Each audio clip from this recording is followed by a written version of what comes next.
I'm on air. Hi, it's Lissa, and I'm here today. I'm so happy all of you guys have joined me. So you can ask questions in the bar on the right, and I will get to those after. But first, we're going to talk today about food addiction. And food addiction has been a really big part of my life for a really long time. I've dealt with so many different food addictions. Like I used to be addicted to energy drinks, Doritos. A lot of you guys who've been watching a lot of my videos know that I was addicted to Doritos and Chinese food. Actually, the day before I became a raw vegan, I had 2 energy drinks, a bag of Doritos for breakfast, and then I went to the corner store and I had fried chicken things with ranch dip and candy, and then dinner was the token vegetable because I felt guilty that I didn't eat any vegetables. So I think it was asparagus or something with a pasta sausage thing. Anyways, the next day I became a raw vegan. I know that's strange, but that's what happened to me. So I have dealt with food addictions for pretty much my whole adult life. When I was about 20 years old, I was 190 pounds, and I did lose a lot of that weight by doing like sort of the severe calorie restrictive anti-candida diet. But the weight just came back when I finished that anyways, because I wasn't eating the proper foods. And then I just fell back into food addiction. So I want to talk about food addictions.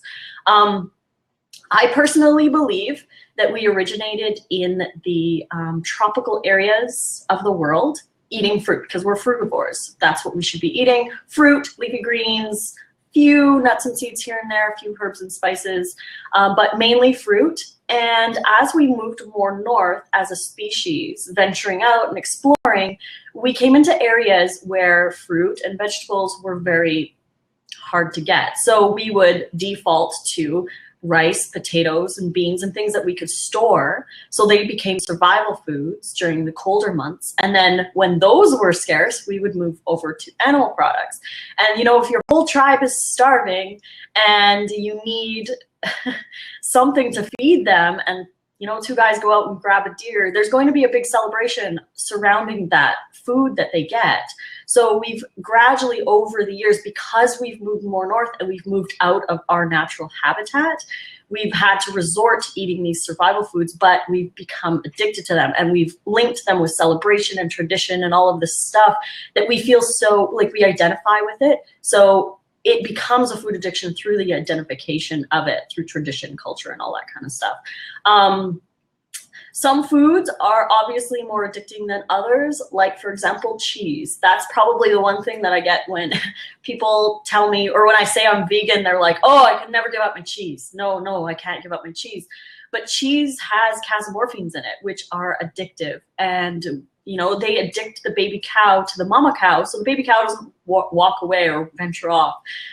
So they addict us too, and we need to nix that, get rid of it, realize that it is an addiction. It is like alcohol and drugs. It may not be as intense, but we are all addicted to it. I mean, I go into a restaurant, and you know, if I observe the people around, to me, it looks like everyone's getting high, because they're all eating all of this food and they're feeling these emotions, but I know what's going to happen after. They're going to feel guilt and regret and all of these other emotions that they have surrounding the foods. Cooked food for me, I know a lot of vegans are still doing cooked food, which is totally cool. If you can do cooked food, that's awesome. Of course, the #1 thing is to be vegan.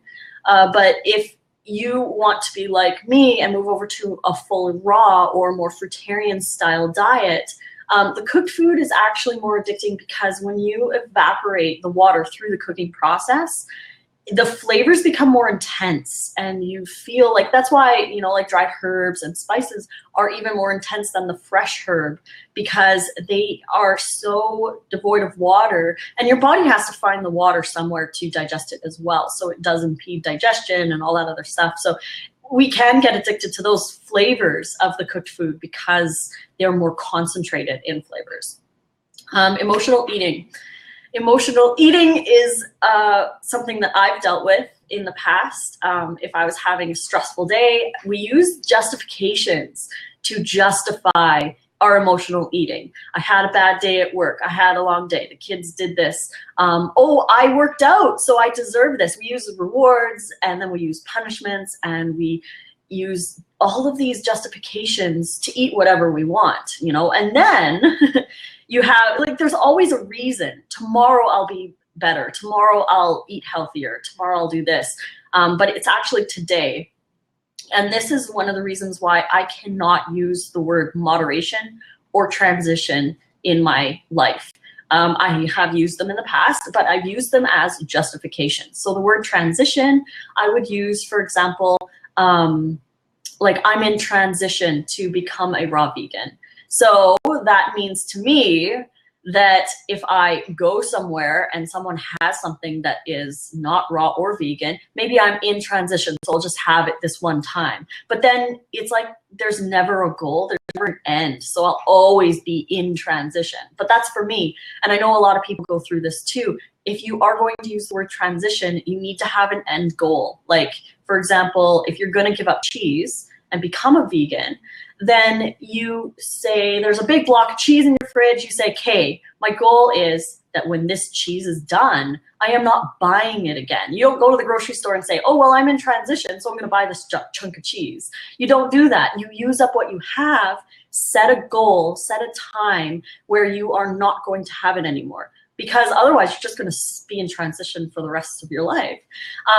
And moderation as well. Moderation is a word that we use to justify eating things we know we shouldn't.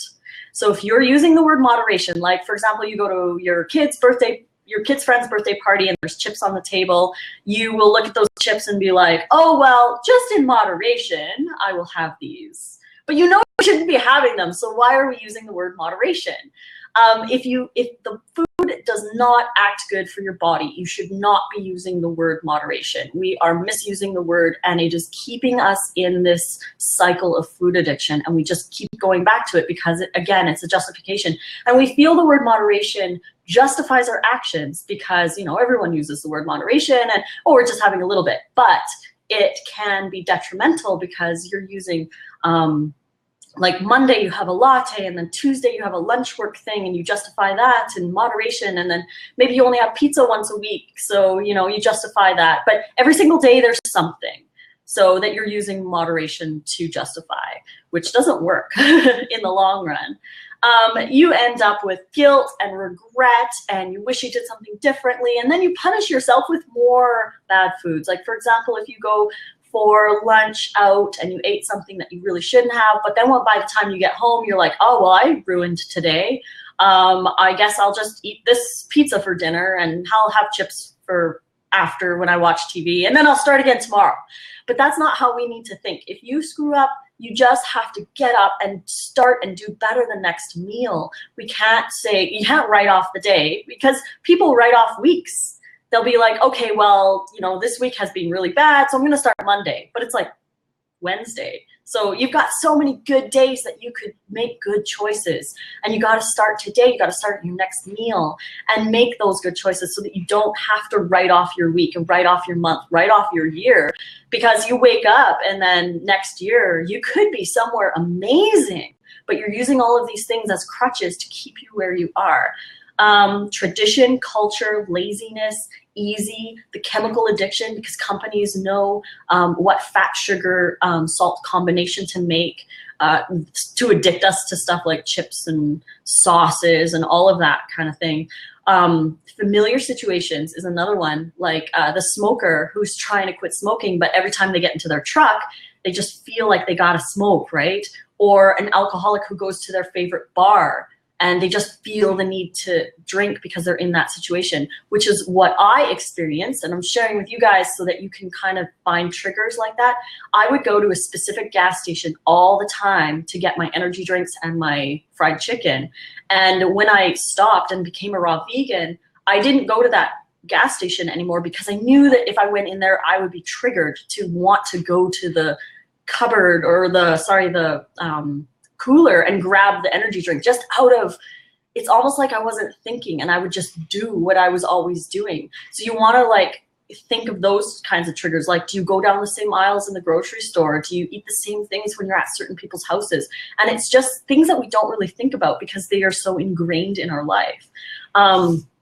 It fills a void, much like alcohol, drugs. Eating fills a void, and you have to figure out what that is. A lot of people, when they go raw vegan or fruitarian, will experience a lot of emotional detox because you don't have those foods to hide behind anymore. I went through this as well. When you release those foods, you have to deal with your emotions because you don't have chips, you don't have alcohol, you don't have cooked food, you don't have pasta, you don't have all these like big comfort meals to comfort you. You just have to feel those emotions in the raw and experience them as they are. Just, know that they are there and you don't have to hide behind them. Just experience them. Then recovery. Recovery means getting rid of the addictive items. Whatever you know that you're addicted to, you have to admit that you're addicted to it. And then you have to get rid of it. An alcoholic doesn't say that they have a cheat day on Fridays, or like we have all these cheat days and we're putting this cheat food, for example pizza, on a pedestal, and you go all week and then Friday you have your pizza that you're waiting for and you were like good all week and all you can think about is this pizza. You're kind of like glorifying a pizza when we really shouldn't be doing that. We should be glorifying the raw foods. We should be glorifying fruit. Find things that you are addicted to in nature, like mangoes and pineapples and all your favorite fruit. And that should be a reward. It should be a reward just to be healthy. You should be a reward for you to feel amazing on real food and not to have these cheat meals that aren't good for you. And we're putting them high on these pedestals that we shouldn't. Alcoholics don't do that. If you're a recovering alcoholic, you don't drink alcohol. You just don't. There's no cheat days. There's no once in a year. There's no friends' weddings. There's none of that. If you are a recovering alcoholic or a recovering drug addict, you don't do once in a while. You just don't. So that's what you have to look at the foods, whether it be cooked food or animal products or whatever you're trying to get rid of out of your diet. You have to view those as an alcoholic would view alcohol. You just cannot have them in your life.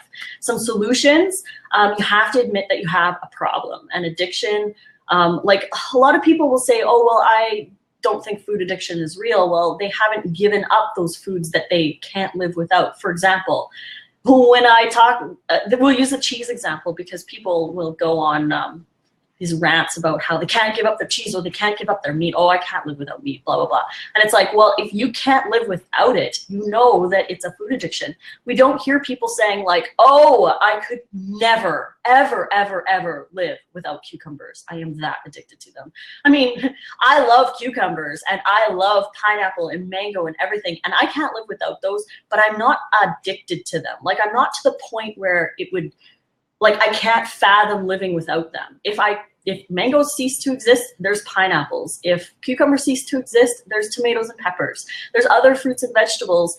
And yes, it would suck if they went away, but it's not like the Twinkie craze. Remember when the Twinkies were gonna go away and everyone was freaking out that they weren't ever gonna get Twinkies again? If Twinkies went away, they would have moved on with their life. They would have had to. We have to realize that these foods that we can't live without, we actually should be living without. So we have to admit we have a problem. You have to start viewing the foods as items. Hold on, I've got this here.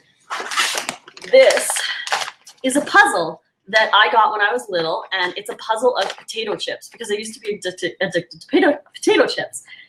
So when I'm in the grocery store and I see bags of chips, I see puzzles, I see toys. This is a toy. Like inside this bag, there are cardboard puzzle pieces of chips. So I think of stuff as, items, toys, things like cheese looks like melted plastic to me. Bread looks like foam couch cushions. Cupcakes, they're pretty decorations that smell like air fresheners. It's funny that scents trigger our addictions as well. Like, for example, I find it strange now. I mean, before I didn't, but now if I get into someone's car and they have sprayed like a vanilla cupcake air freshener or something, I don't get in their car and think, where are the cupcakes? Oh my God, there's cupcakes in here. Because I know it's an air freshener and I know it smells like cupcakes, but it doesn't trigger any food desire. It's not like I know that there's cupcakes in there. But why then, when we go into, say, the food court at the mall, or we go over to grandma's at Christmas and it smells like stuff, why don't we just think that it smells like that? Like the food, to me now, the food court just smells like the food court. And I don't link it with food because that's just, it's like an air freshener. It's just the smell of the area. And Christmas smells like Christmas. And that's just the smell that it is. It doesn't mean that I should eat the food. So, you know, if they could bottle the air freshener and you spray like turkey dinner in your living room, it smells like Christmas, right? So that's how I look at things when I go to family get-togethers, restaurants, that kind of thing. It just smells like it. Doesn't mean that it's food for me. But again, it takes time to release those addictive ideas. But yeah, so we need to start looking at them as inedible objects. Yeah, all of those things. Like I do cook for people. I have a friend that I cook for once in a while, and when he's here, I will make him vegan food. But when I'm making it, I feel like it's kind of like, I want to say a chore, because it's not a chore, but like I feel like I'm ironing or folding laundry or doing something for somebody that doesn't mean that I'm going to eat the food. I'm just putting it in a pan and stirring it and putting the sauce on and then putting it on a plate and giving it to them. So it's not like it's, you know, something that I'm like going to eat after or that I would want to eat. I'm just doing it as an act of service. And that's how you can look at when you have to cook food for other people and you're like, oh my God, I could totally eat this. You have to realize that that's not food that you should be eating. Maybe you should be eating your raw salad instead. Yeah, maybe eat while you're doing it. Also, prepare, go over your plan every single morning. When I first became a raw vegan, I woke up every single morning and I would think about my day. So you think about what you're gonna have in the morning. I've got some bananas and a mango that I need to eat, so I'm gonna make a banana mango smoothie. And then, you know, you're like, oh, well, I've got those plums that I bought a while ago, so I gotta eat those in the fridge. And then you're like, oh, for lunch, well, I'm gonna have my French dressing salad because I gotta go to this thing and that's a quick, easy thing to make, so I'm gonna have that for lunch.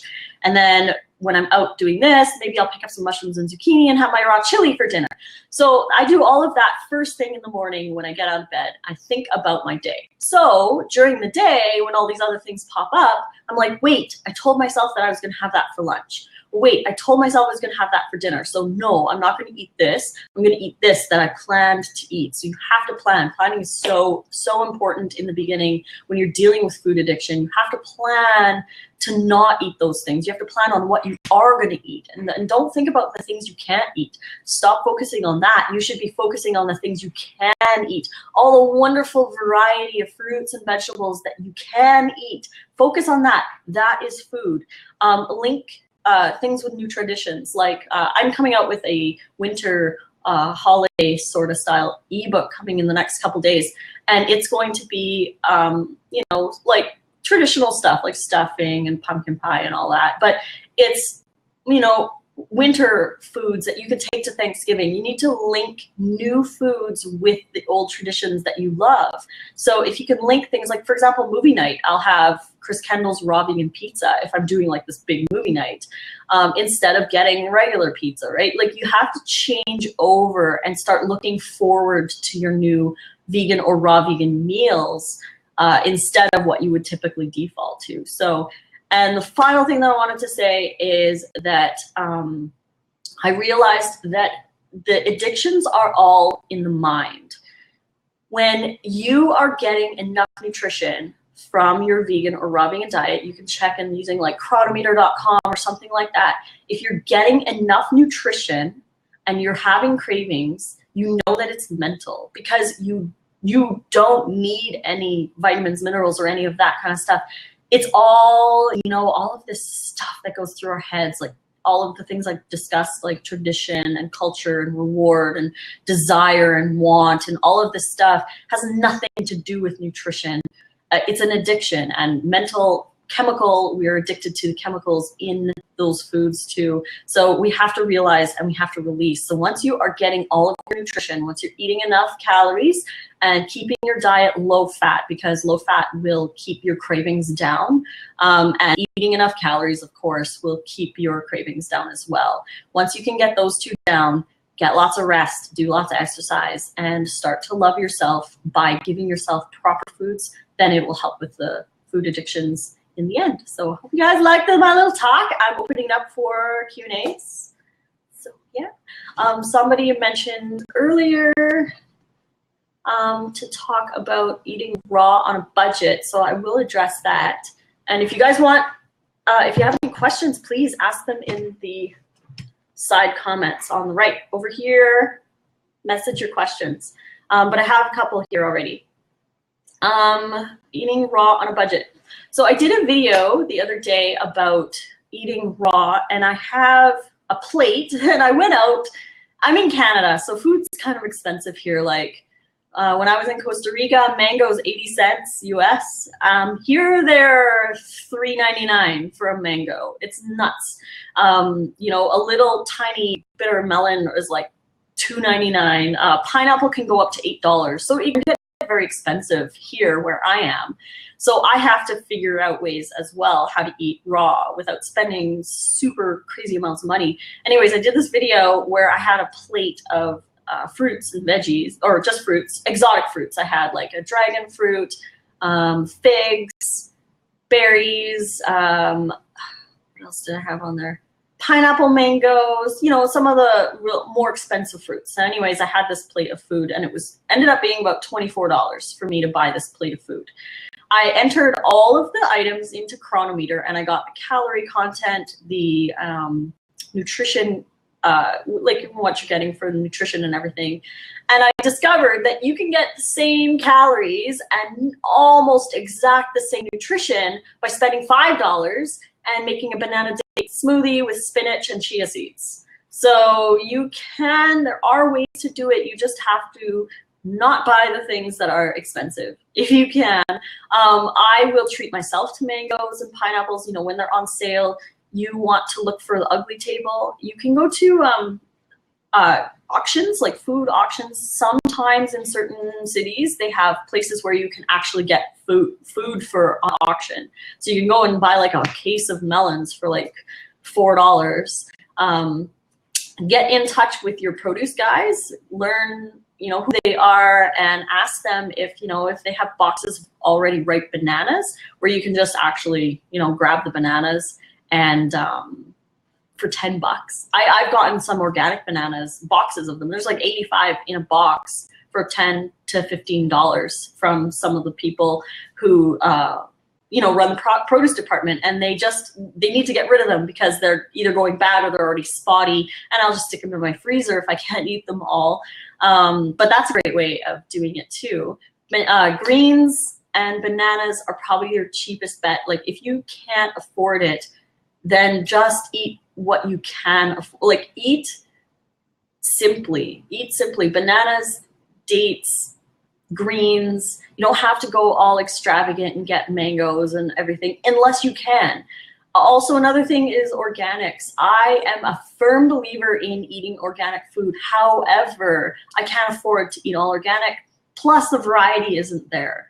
I just can't get enough things organic to justify eating all organic. I would rather eat conventional food and get enough calories and nutrition than starve myself trying to avoid the pesticides. And I probably wouldn't be able to eat as much food because I wouldn't be able to afford that many calories. So I do try my best to get organic things like spinach, berries, stuff that, you know, you're gonna be eating the skin. But other things like things that need to be peeled, like mangoes, maybe pineapple, bananas, avocados, things like that, I don't really worry about if I don't get organic. But I need to get the calories in. So it comes down to, should I eat enough, or should I try and get organic and starve and then possibly fall off the raw vegan diet, because I would be, you know, I would be ravenously hungry, and then I would end up getting mac and cheese or whatever else. Like, I don't know what I would do. But again, like I said in the food addiction part of this, that I used to have an issue with, I alcohol before I became a raw vegan. So I do have that perspective of the addiction. I had to give up the alcohol as well. So I'm 100% sober. I don't do it, but I feel the pull of it. I feel sometimes, you know, when you get really stressed out, you just, these thoughts pop into your head and you're like, what? But if you don't eat enough food, you're going to fall back into that kind of stuff. You gotta eat. So that's why I don't bother with the organic thing. Anyways, here we go. I have another question about quitting marijuana. I mean, I just talked about food addiction, so addictions of all kinds. You could try and apply a lot of those practices. I never smoked marijuana, so I don't know, but I know Ted Carr. I would recommend going to Ted Carr's YouTube because he has some videos on that, and Elise from Raw Alignment had just posted a video a while ago about her experience, and Kate Flowers as well has an experience with giving up marijuana. So I highly recommend going and checking out their YouTube channels. Just maybe Google or just search them on YouTube and see and check out their videos. And any tips on events like bridal showers, weddings, and parties as a vegan? Going to a bridal shower Sunday, I have no idea how to go about it. I am a photographer and I shoot weddings actually. So I always ask the bride, I always go prepared. So you want to ask if there is any food there that you'd be able to eat. Like maybe ask the maid of honor or somebody and be like, hey, what kind of food might be there? I'm just wondering. And then you could even, instead of imposing on them, you could say like, well, I was thinking of bringing something and I was just wondering what you guys are bringing. And, you know, if they say something, whatever, you could just munch on the veggies. I highly recommend eating before you go so you don't have to end up eating there. You can maybe munch on a couple veggies or whatever and just realize that, you know, all the little cakes and tarts and candy and stuff that they might have at the bridal shower or the wedding are decorations. They're not edible. So maybe look at them like that. Like that's how I view them when I go. When I'm taking photos of stuff, I see them as objects. So I see pies and cakes and donuts and all of that kind of stuff as objects, and they're not actually food. So they look like plastic to me. Maybe try doing that, but make sure that you eat. And if you want, if it's like a shower at someone's house and everyone's doing potluck, maybe bring some kind of a raw vegan or a vegan dish with you, enough for you and to share it with people. You don't have to tell them it's vegan, just bring it and just be like, hey, I brought this dish or this dip that's vegan, but you don't have to say it. You can just have it there and everyone will eat it. And then you have your own food, so you can eat your own stuff. So that's a little solution that you can have as well. Yeah, eat before you go so that you're not like ravenous for everything. How do you wash your organic produce if it's something that needs to be washed? I always wash my stuff, but most of the time it's just rinsing, scrubbing, or I will soak my lettuce in hydrogen peroxide or vinegar, whatever I have on hand. You can buy fruit and veggie sprays that work really, really well on the non-organic stuff. You just spray them and, you know, sit them in your sink. You can actually see the dirt and grime and stuff melt off your produce. So I highly recommend getting something like that. You can get them at health food stores or like Trader Joe's or whatever you guys have in the States or wherever you're listening from. We have Planet Organic here, and a lot of health food stores do carry stuff like that. I think 7th Generation makes one. There's a bunch of companies that do, but just look for a fruit and veggie wash, and it's in a spray, and you just spray your fruits and veggies and you can watch all the dirt just melt right off. Or do it the simple way, just soak things in a little bit of warm water, vinegar, hydrogen peroxide to release the dirt and some of the chemicals on there. That's what I would recommend for that. And then I just got another one. I've been struggling with letting go of cooked food since August. When a person completely goes raw with no exceptions, how long does emotional detox typically take? Oh, emotional detox, it depends on how you deal with it. I can't say for sure. Because every once in a while I will go through another emotional detox, and I think it's more, it has to do a lot with stress in your life. Like, for example, I recently split up with my husband in April. So I had to go through a lot of stuff, but a lot of the emotional detox that I'm experiencing have to do with old things that I've dealt with when I was a kid, like, you know, stuff that I grew up thinking about myself like I wasn't good enough, or whatever. Like, I've dealt with a lot of that kind of stuff, but I talk to somebody. I have a therapist that I talk to when things like that come up, to get them out. And you have to like just realize that they are an emotion that you're feeling. Like, you're allowed to feel. So feel the emotion, but don't go and cover it up with cooked food. Maybe have a nice fresh raw salad and feel proud of yourself for doing something beautiful for yourself while you're going through this emotional detox. And again, I don't know exactly, everyone's different. It depends on how you deal with the emotional detox, how long that's going to take. But it's tough. It's hard to deal with that when you don't have things to eat. you know, I would do, when I first moved into this new place, I was watching Grey's Anatomy and eating nice cream because I couldn't do regular ice cream. So I was doing nice cream, and I would go through a lot of stuff like that. And it was difficult. And I know, like, your diet isn't going to get rid of life stress, but it's going to help you through the life stress and help you cope with the things that you're dealing with. So it's better to eat healthy, to deal with that and get through. And always know that you're worth it. No matter what kind of emotional detox you're going through, you are worth it. You are worth the self-love to eat proper foods, so that when you get through the emotional detox, you're already ahead of the game. You don't have to go back and be like, well, I ate chips the whole time, so now I have to go back and, you know, move forward from that, or lose extra pounds or whatever. At least you're ahead of the game, and you can start fresh with an already good base of a healthy diet. How long does it take for the crazy addictive feelings to pass?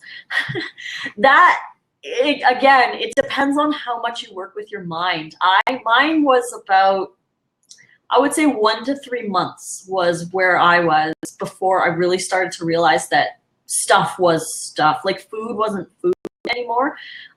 Because I'm a photographer, I was doing photos for a company here called Fuss Cupcakes, and they make cupcakes. And I do the photos for their website. And these cupcakes, when they would make new flavors, of course, they'd give me, 18 flavors, and I'd have to photograph them for the website, and they'd be like, oh, just eat them, whatever. And I would eat them because they were free cupcakes, like, who wouldn't? And then I became a raw vegan, and then about, I would say 3 months in, they contacted me to do more cupcake photos, and they're like, we have 6 new flavors, so we want you to do them. So they give me these cupcakes, and they're like, yeah, just whatever, eat them. I brought them home, and I didn't even think about eating them. Actually, I had set them up, and I was doing photos, and I got icing on my hand at some point, and I immediately was looking for a Kleenex to wipe it off. And normally I would just be like, oh yeah, lick my finger or whatever. But I didn't view it as food. It was almost like the that spray foam that you can put on your windows at Christmas time to make like snow or whatever like that. It was like that to me. It was like not actually edible, like a toxic, spray paint or something. So I realized at that point that my addictions were going away. And I feel like the more I eat, the more the addictions are gone. So it really depends on how addicted you were in the beginning and how you're working on getting rid of those addictions. And again, it depends. It took me about 1 to 3 months. Right now it's been 2 years that I've been raw vegan 100%.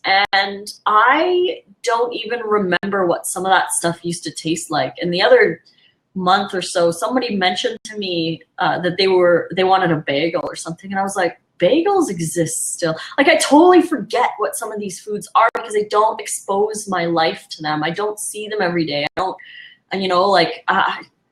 don't see this food other than, on ads outside or whatever. But because, we're not watching TV and I hide ads on Facebook, I'm not really exposed to that kind of stuff anymore. So I really don't remember what a lot of it used to taste like, but it takes time. It takes time and consistency and patience with yourself. If you feel an addiction coming on, focus yourself on something else. Maybe eat some apples or bananas or whatever to fill up if you're feeling cravey. Maybe you're just hungry. Drink some water. Do something different.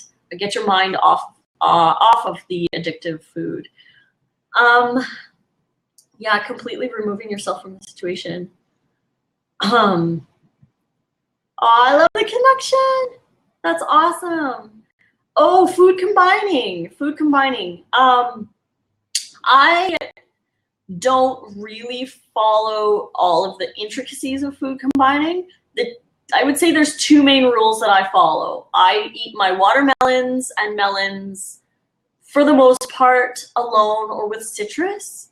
I find that to be fine. Watermelon first thing in the morning or at least 3 hours after eating any kind of meal. I will do that. But also the biggest one that I do is no fat and juicy fruits. No, no, no, no. So no fats in my smoothies at all, unless it's maybe a little bit of chia seeds, but I don't really do that unless I put like spinach or something in there. But I do find that dates and fats, like dates and nuts, work totally fine with me. I think there's something different about that. So, hey. Yeah, I find it okay to do dates and nuts, but I don't do them often. And if I do, they are always with my greens so that the fats help to absorb the vitamin A and vitamin K and all the other fat soluble things from the greens. But I never do fats and fruits. Fruit smoothies or mono meals or whatever of just fruits is where that goes. And then the fats with the greens. And that's pretty much the only food combining rule that I follow, that I notice.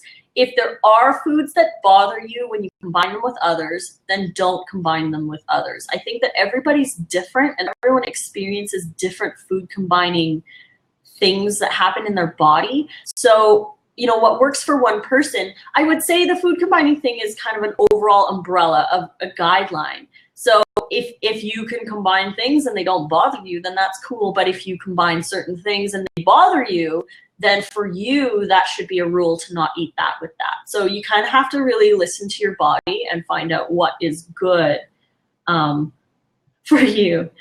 Have you ever gone on a long road trip or longer airplane trip as a raw vegan? Yes, I have been doing a lot of traveling in the last couple months. I went on a long road trip. It was about a 7-hour car ride to the mountains with my 2 girlfriends. And we stayed about 2 or 3 nights at my friend's ski condo. I have a video of that trip on my YouTube channel. You can check that out. But I basically took fruit with me. We went to the grocery store first thing in the morning and I grabbed pineapple, I think, some other stuff. And we had, did I have grapes or cherries or something in my bag? I can't remember. It's on the video. But we grabbed fruit. And when we were there, there's grocery stores, and I go to lots of grocery stores. I'll answer that, Louise, after, as soon as I'm done this. Basically when you go to the grocery store, if you're on a long road trip, there's always a grocery store at some area. And even gas stations have fruit. They are more expensive, but in a pinch, it works.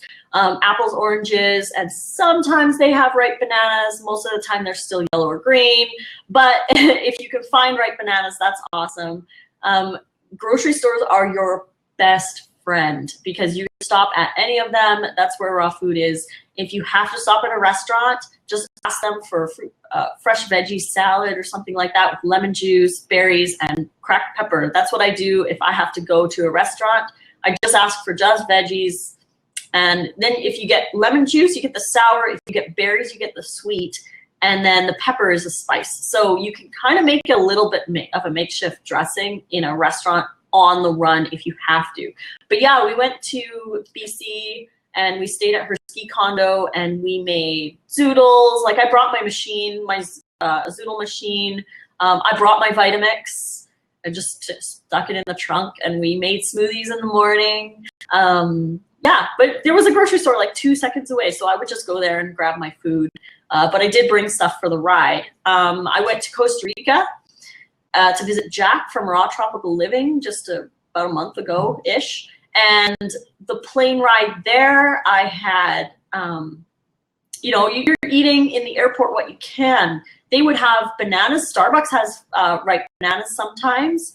Or if you want to do dehydrated, you can do, they have kale chips as well at Starbucks. There were restaurants there that I could do the same thing and get salads and have that. There is fruit all over the place.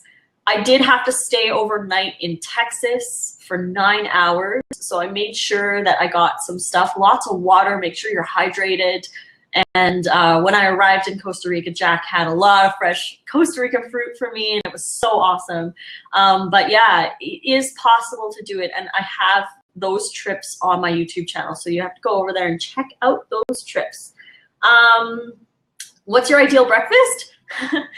Banana date smoothie. That's what I have almost every single morning. I make either 4 or 5 bananas, 4 or 5 dates, a bunch of ice cubes, maybe some vanilla powder, berries, whatever, and then I just blend that up, and that's my breakfast.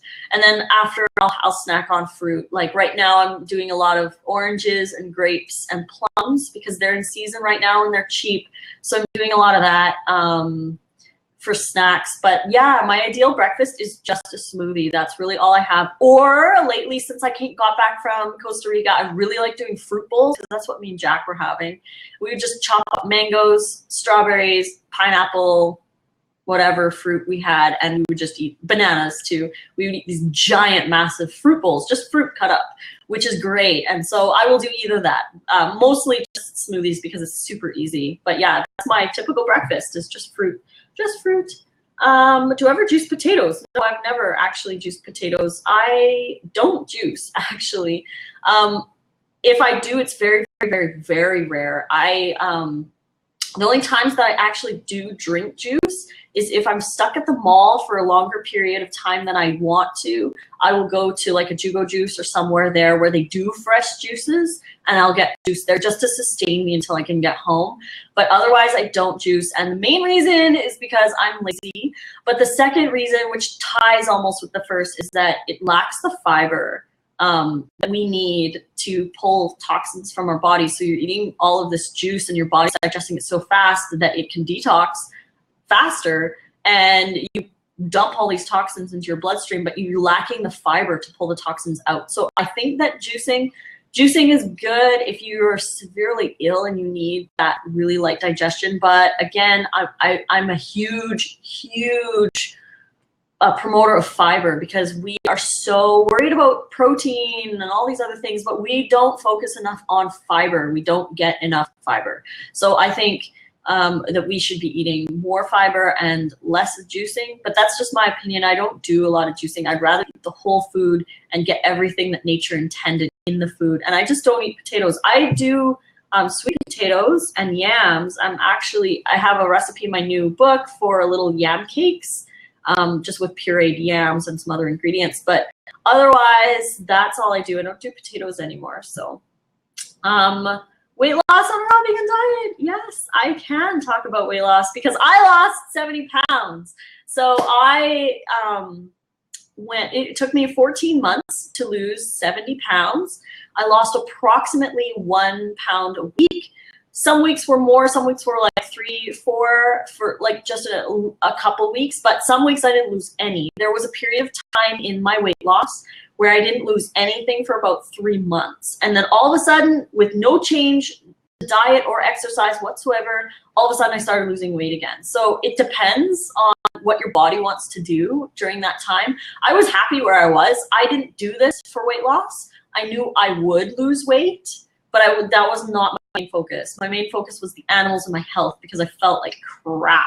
So I just felt that I needed to do something for my health. And then because I watched those movies, I was like, I'm vegan, so I guess I'll do raw for my health. And I knew I would lose the weight. I didn't focus on it. I didn't really weigh myself, but I know that on average, I was losing about 1 pound a week, give or take. So 14 months after, I lost 7 pounds. My skin is really nice and tight compared to when I used to lose weight on those bad diets like low carb or ketogenic or whatever.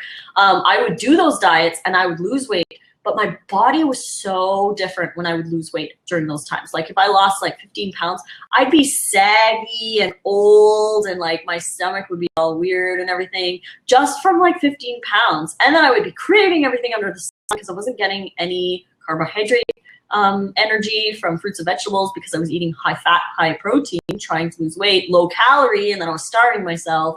So I think my body was like eating its own muscle and not really losing the weight properly. Plus I was dehydrated because A, you're not eating enough, B, you're not drinking enough, and C, you're not hydrating yourself with the proper foods because cooked food is hydrating on the human body. They did a study where they had one group eat a cucumber and the other group drank the same amount of water in a glass that you would get from the cucumber. The group that ate the cucumber were 2 times more hydrated than the group that drank the same amount of water. So we know for a fact that eating your water hydrates you so much more. And that, I believe, is the #1 reason why my cellulite went away. And I've got videos on my cellulite and my weight loss on my YouTube, so you can check that out. It's Lissa's Raw Food Romance. Go check those out. So yeah, weight loss is completely possible. The only thing that I would suggest is that people should not be listening to other people telling them to eat like, okay, if you're 5'2" and you have a desk job, don't go eating 4,000 calories of fruit because it's just, yes, you can eat a lot of calories from fresh raw foods, but there does come a point where it is too much and you just cannot burn all of those extra calories. So find your sweet spot. You don't want to undereat and you don't want to overeat. You want to find your special spot. For me, I'm 5'6", and to lose about 1 pound a week, I was eating 2,100 to 2,300 calories a day. 70 to 75% of those calories came from fruit and dates. But now I eat about 2,400 to 2,700 calories to maintain my weight here at about 120 I am. So yeah, you have to really find your calorie balance and low fat. Keep your fat to 10% is the base average guideline. I mean, you can go up to about 15-ish, but if you want to lose weight, don't do the fat because the fat is preventing sugar from getting into your cells and being used as energy and creates cravings and stuff like that. You'll know when you're eating too many fats, when you start to get cravings, when you start to feel more hungry, like craving more fats, and you feel lethargic. So those are the 3 things that you know you've had too many fats is when you start to feel those feelings. So you keep your fat down, eat enough, and you should be able to lose weight quite easily. Let's see, have I attended the Woodstock Food Festival? No, but I really, really want to attend 2017. So I'm going to try really, really hard to get there. I'm probably going to sign up for it in the next couple months. But I do intend to go at some point, and hopefully this year I will go.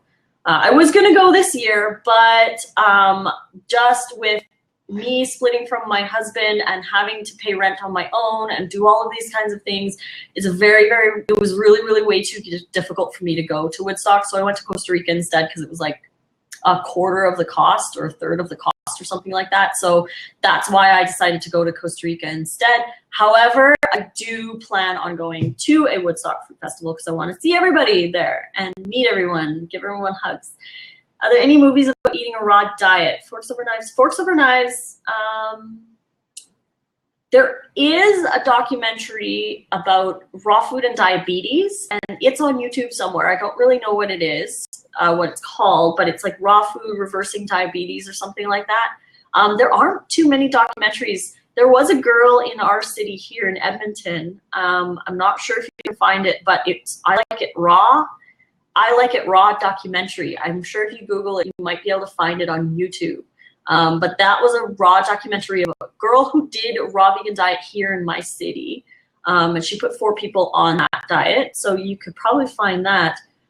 It's really hard to find documentaries on raw food specifically. So you have to more like read like the 80-10-10 diet by Doug Graham. And just watch us YouTubers because we are your documentary. We are real life happening right here. So a lot of the people here at the Vegan World Summit are raw vegans. So you can watch our YouTube channels and get a lot of ideas and stuff from that. So yeah. Difficulty being full eating raw in the beginning. Did you snack a lot or were you able to eat a lot so you didn't crave? You know what? Yeah, Dana. She's the one that did it. She's like Raw Mermaid or something on Instagram. But yeah, she's the one that did that documentary. Anyways, in the beginning, I was under eating, and I'm coming out with my like raw food journal kind of release. My first year as a raw vegan. I'm gonna release that book sometime, hopefully before Christmas. It's a lot of work to get that book done, but it's my journals of my first year as a raw vegan, what I experienced, the struggles I went through, things I learned, and all that kind of stuff's gonna be in this book.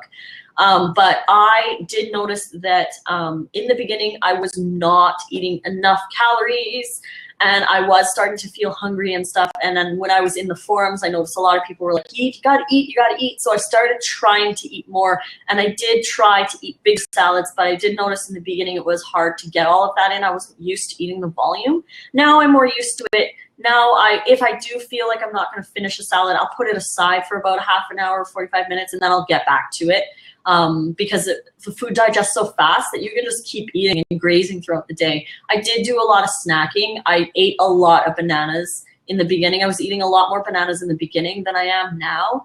I find I eat a lot more greens, a lot more dates, I would say, in my dressings and stuff like that. A more tropical fruit I eat now. But in the beginning, I was eating a lot of bananas. So bananas were my go-to. I would just eat and snack on those because they're 100 calories. So if you eat 5, you've got 500 calories, a quarter of your day's intake of calories. So they were really good. And they were my pre-workout, my post-workout food go-to. So I was eating a lot of bananas back in the day. So that's something that you can do. If you're feeling like you're craving, just go and head over to the fruit and grab some fruit. Make sure you always have fruit on hand. Make sure you always have fresh bananas. I go every couple days to the grocery store. Every time I go, I always buy a bunch or 2 or 3 of bananas so that I always have some on the go staggered. So, you know, I have green ones, I have yellow ones, and I have ripe ones. So I eat the ripe ones, and then by that time, the middle ones are ripe, and I've got a new fresh set of green ones to ripen too. So I've got this going on as kind of like a conveyor belt of fresh bananas. So they're always something that I can eat. Raw retreat for 21 days. Yeah, I think I remember that one. Cool, thanks guys for posting those videos. That's great. Yeah, I don't know a lot of raw videos. I'd never watched a lot of those. I did watch a lot in the beginning. I watched a lot of like, there was this British show where they would put the skinny person who wasn't eating anything would be forced to eat what the bigger person was eating, and the bigger person was forced to eat what the skinny person was eating, and they realized that they both had eating disorders. I watched a lot of those kinds of shows and was looking at them like, I can't believe that I had these food addictions, but I was kind of addicted to watching those shows, and it kind of kept me in a healthier mindset because I was like, I don't want to be like those people. So I did watch a lot of that, but I watched a lot of YouTube. I watched a lot of Tanny Raw and Jack from Raw Tropical Living. I watched a lot of Fully Raw Christina. And then I started to find the other ones like Ted Carr and everyone, Chris Kendall and all of them, all the people who were in the Vegan World Summit. So, but yeah, I would highly recommend YouTube is a really good place. I think I only have about 3 minutes left. So I'm gonna answer this one here. Digestive issues in the beginning. Yes, because when you go raw, your body is so used to digesting dead matter. So cooked food and animal products, your bacteria in your colon are designed to decompose dead matter. They don't do well with fiber. So when you start pumping yourself with fiber, these bacteria are like, I don't know what to do with that. So it causes gas and bloating. But you do have a little tiny colony called your fiber thriving bacteria, and they thrive on fiber, but there's not many of them. The only way to grow them to have good digestion is to keep feeding them fiber. So you kind of have to work through it. Keep feeding those guys fiber. The more fiber you feed them, the more they grow and the easier your digestion will get. So it's kind of like a, yeah, you have to, Chris, hi Chris. You kind of have to give yourself time, and you have to pump yourself with that fiber to feed those guys. And then you starve off the decomposing dead matter bacteria, and then you have a better digestion. I rarely, if ever, have gas or bloating now, but in the beginning I did. So you just have to kind of work through it. Make sure you're drinking a lot of water. Make sure you're chewing your food really well, because chewing your food, your digestive enzymes, amylase in your mouth actually digest your carbohydrates before they get down to your colon. So it's a really good idea to chew your food. Also, don't sit for long hours after, because that can things don't move around very well, like go for a walk or something like that. Stress can affect your digestion as well. Again, I have a video on gas and bloating as a raw vegan on my YouTube channel, so go check it out. Yeah. Now let's see here. How has raw changed your life? Do you find the clarity encourages you? Yeah, I think that, thanks, like my brows. I think that raw has definitely changed my life. A lot of things are different for me. Like my relationship is done, and I can't say if raw had something to do with it, but probably did. I feel more spiritual. I feel more compassionate. I do feel like a lot of the stuff I have, I don't need anymore. I've released a lot of things. Moving helped with that as well because I had to get rid of a lot of stuff. So, oh yeah, I would totally do a meetup in Kelowna. I love Kelowna. Kelowna is where I eventually would love to end up. So, but yeah, my life is totally different now. I think raw is totally something that people need to do to discover who they really are, because you don't have all that cooked food and junk food and animal products and all of that hiding yourself from your true self. So yeah, you guys are awesome. I think I'm almost done though. So yeah, thanks for your questions, guys. This was really great. Time for one more question. Anyone have a question? But yes, I would definitely come to Kelowna for Fruit Luck. You're an organizer, hey? Yeah, I would love to. Maybe next summer, I would probably like to come down to Kelowna and check that out. Oh, supplements, yes.